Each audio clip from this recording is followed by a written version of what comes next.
A 2-7 record did not set well with the Burlington Grayhounds in 2011, and this year's senior class set out to do something about that. And a high commitment in the weight room has the Grayhounds in position to make a dramatic jump up the MAC standings. We had a really good off-season. Everyone worked really hard and busted their humps trying to get better, and we have a lot of upcoming sophomores, juniors now, that really worked hard over the summer, and then us seniors, we have a lot of us returning too, so we're really excited to have this season. And then the intensity level definitely has picked up. I mean, last year we didn't do too hot, so this year we're really, us seniors tried to take over and take a lot of leadership over, so we've really done that well, I think, in my opinion. So. Could you guys be one of those teams that makes a dramatic jump this year, you know what I'm saying? Oh, definitely, definitely. There's no doubt in my mind. I really think that we're kind of the underdogs this year, because I mean, last year we went 2-7, and this year I really think we have a good shot. I mean, to go into the playoffs and deep in the playoffs at that level. So, execution-wise, what has to happen for you guys to be able to really thrive this year? Basically, if everyone follows their techniques and their rules that we're given, I mean, we definitely could execute our plays. I mean, everyone has defined techniques and laid out rules that the coaches give us, and if we can follow through on that, then we definitely could do good this year. So you see so many different looks in the MAC. I mean, what's the consistent thing any team has to do to be able to really roll in this conference? You got to be able to do what? I mean, obviously have a big gas tank and be able to play hard for all 4 quarters and be able to stay upbeat and tempo with everyone else, because everyone else is giving it their all 4 quarters, and I mean, so are we. So we just got to be sure that everyone stays on task and be sure to empty their tank every game. So how big is the 4th quarter for you guys? You know? Oh, huge, huge. I mean, 4th quarter is everything. I mean, if you don't leave it all on the field on 4th quarter, that could be a game changer. A lot of people have stepped up and known that anything can happen, and that a position isn't just given, it's earned. So a lot of people have stepped up and tried to make their mark. What was it like for the seniors too, that after the 2-7, did you sense that, you know, there was kind of a high maturity level and say, let's not do that again? Yes, definitely, because no one wants to go out on the senior year like that. So we all hoped and put in a lot of time in the off season, and we had a lot more improvements in the weight room, and I think we came together way better as a team. Have you seen real results because of that? You know what I'm saying, like execution-wise? Yes, because of course more people know their plays and routes, and it takes less time away from now when we pad up to get things going. So, are there areas that you guys are definitely ahead of the game just because of experience? Like we're going to be able to be pretty good at what things on that first Friday night? We got way more. We're just way more in shape from just lifting off season. We need to pick up our pace. I mean, things are going well, but our younger guys have got to learn game speed, pace, intensity. So it's been a good process, and you know, I'm sure every coach in the MAC and around the state would probably love to have another week. So we're in the same boat, but you know, things are well. Tell me, you know, what some of the needs were and how the guys responded to that, to taking advantage of opportunities, I guess.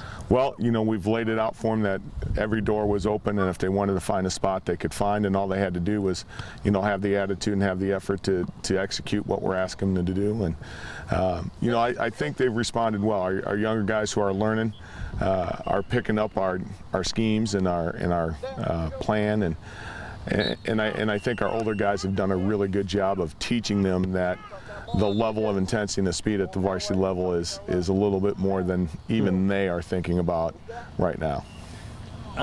Around the league, everybody seems really young. That's what coaches have said. I mean, is that true to form here? You got a lot of seniors? Or? We're young, even though we have a lot of seniors. Yeah. I mean, and we've had a lot of seniors who have even played some, but we're still young because we've changed some of the pieces around, especially up front, to kind of fit our need right now. And then we're probably primarily young in the backfield, with the exception of Matt Siebold and Chance Carmen. We're pretty young in terms of the depth of play that we've had over the years. So. Yeah, I think it's true to form for us too.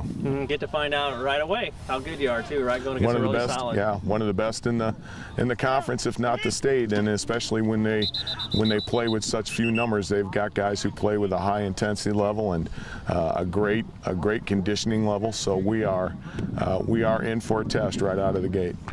The Grayhounds have a good amount of experience back from last year, but just like every program, they are looking for those surprise players to step up and make a difference. We've got a couple guys that, we call them X-Factor guys. Yeah. Guys that, were not players per se, found some time on special teams, or maybe were a good backup for us, and now have seemed to kind of come through and really kind of push for either a starting spot or really extended minutes on Friday night. So we're pleased that we've got more guys picking that up. So we're excited about that. What's it take to win in this league, too, as you see it? You got to be well, what kind of team? I think it's true anywhere. There are three things. One, you got to be injury free or injury less than everybody else in the conference. I think two, you got to have a turnover ratio that falls on your side. You can't give the ball up, and I think last year that was one of our biggest weaknesses, giving the ball up on the plus side of the field for their offenses. And if we can flip that around and have a bigger takeaway margin, I think that's going to help us. And then I think consistency. I think a level of consistency on all three phases of the game. If we can do that, then I think we can put ourselves in a good position come week 10. It's really weird looking at it as like this could be my last year playing football. I mean, and growing up with all the guys playing football with each other and knowing that this could be, could be the last year of football I have. I mean, granted, if you go to college and stuff, but it's a really different way to look at things. And I think that kind of pulls into the leadership that we have, because we just want to succeed our last year and be able to say that we did this as a team and as a whole. So, do you find yourself kind of cherishing the regular practice? Every day. Yeah. Every day. Me and a bunch of the guys, we all work hard every day, and just knowing that there isn't much left and the time's running out. So yeah, we cherish every practice. Every down is a blessing. Did you find yourself motivated more, like Matt said, with being a senior, those kind of things, that you kind of found something more inside you to really get after it? Yeah, just the leadership role and taking over, and you just got to step up your game more, because you want to set just better standards for the other people, and something they have to look forward to. Quick feet, plant, strides back, nose up, there we go. Quick feet, sink the hips, good. Here we go, Q. Quick feet, attaboy, plant, sink the hips, good. Here we go, sink the hips, plant on the outside foot, attaboy. Attaboy, hey, don't let that ball get away from you. Don't let that ball get away from you. Keep it in there.